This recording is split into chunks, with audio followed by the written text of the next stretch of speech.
Hi, welcome back to the Listen Up Girl podcast. My name is Zach Randles-Friedman, and today we're moving through pop culture, politics, and power, where entertainment collides with real life and visibility, protest, and representation are shaping the conversation.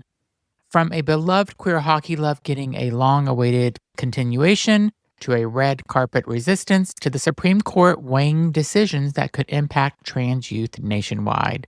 That's a big one, so let's get into it. Heated Rivalry is officially back. It's official. The rumored sequel to Heated Rivalry has finally been confirmed. Author Rachel Reid has announced Unrivaled, a third novel centered on fan-favorite hockey power couple Shane Hollander and Ilya Rozanov. Following the long game, according to the synopsis, Unrivaled picks up at a turning point. A line has been drawn and the hockey world is divided. For the first time in their professional hockey careers, Rozanov and Hollander have nothing to hide. For longtime readers, that sentence alone says everything. What made Heated Rivalry resonate wasn't just the chemistry, it was the secrecy, the pressure, and the cost of loving openly in a hyper-masculine sport. Unrivaled promises a story where visibility is no longer optional and where love and legacy finally intersect. Queer romances, hockey fans, and anyone who's ever rooted for those two, your moment has arrived.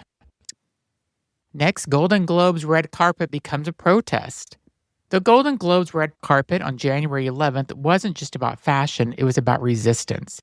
Several stars, including Mark Ruffalo and Wanda Sykes, arrived wearing black and white pins reading "Be Good" and "Ice Out." The pins referenced the fatal shooting of Renee Nicole Good, who was killed on January 7th in Minneapolis, and Keith Porter, whose death occurred in a separate incident organizers have linked to ICE enforcement. Speaking to reporters, Mark Ruffalo said he wore the pin for Renee Nicole Good, using the moment to sharply criticize Donald Trump and his administration's immigration and international laws policy. Those remarks reflected Ruffalo's own characterizations of the situation. Wanda Sykes echoed the sentiment, calling the situation awful and urging people not to look away. In a space where dominated by glamour and branding, the message was clear. Visibility cannot be political and silence is a choice. One of the most powerful moments of the night came from Teyana Taylor, who won Best Supporting Actress in a Motion Picture for her role in One Battle After Another.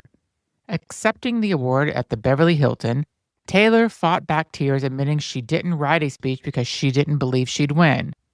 But when she did speak, she spoke directly to the Black women and girls, especially brown sisters and little brown girls, telling them their voices matter and that they belong in every room they enter.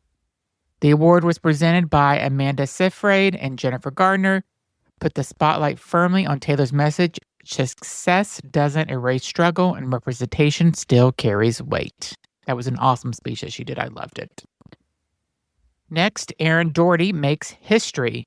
A big congratulations to out lesbian actress Erin Doherty, who took home a Golden Globe for her performance in Adolescence.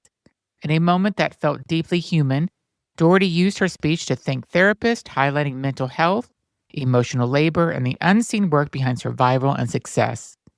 It was quiet, honest, and exactly the kind of acknowledgement we don't hear enough of on awards stages. And also at the Golden Globes, Heated Rivalry took over. Yes, Heated Rivalry made its presence known. Beloved duo Hudson Williams and Connor Storrie took the Golden Globe stage together, walking out to Pink Pony Club while presenting Best Supporting Actress in Television.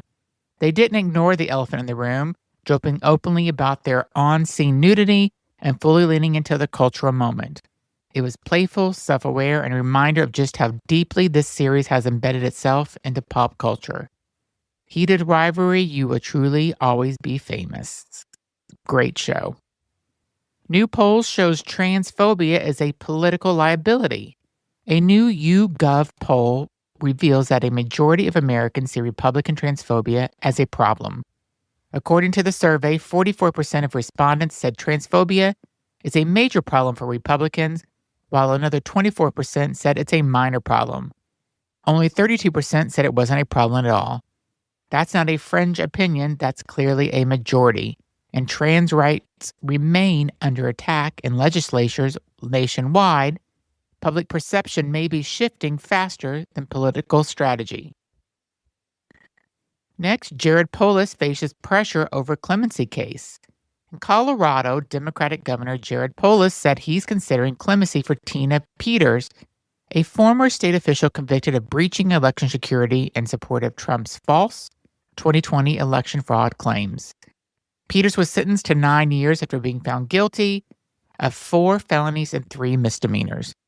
While Trump announced a pardon for her last month, Polis quickly reminded him that presidents cannot pardon state-level convictions. After Trump publicly threatened harsh consequences and vetoed a Colorado clean bill, the situation has escalated, placing Polis in the middle of a high-stakes political standoff.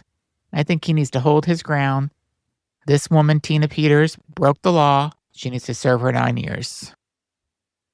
Next, Dorinda Medley revives the lavender marriage conversation. Reality TV icon Dorinda Medley, currently appearing on The Traitors, sparked conversations this week on her podcast with Reality Checked. Joking, but not entirely, about lavender marriages, Medley said she's leaning into the idea, referencing her close friends with Greg Collegio and quipping that she's been grooming him for one. The discussion, joined by co-host Kiki Monique and Sutton Stratt, blended humor with a real cultural history, one that's seeing renewed interest in an era where sexuality, partnership, and public perception are constantly evolving. And then today, the Supreme Court of the United States will hear oral arguments in 2 critical cases challenging bans on trans girls competing in girls' sports in West Virginia and Idaho. The rulings could set a nationwide precedent, allowing similar bans to move forward or stopping them altogether. For trans youth and families, the stakes could not be higher. And that's today's headlines, where culture, politics, and identity continue to collide. If you want more stories like this, make sure you're following me, sharing, and staying engaged. I'm Zach Randles-Friedman, and I will talk to you later this week with more LGBTQ plus news. Thank you for listening.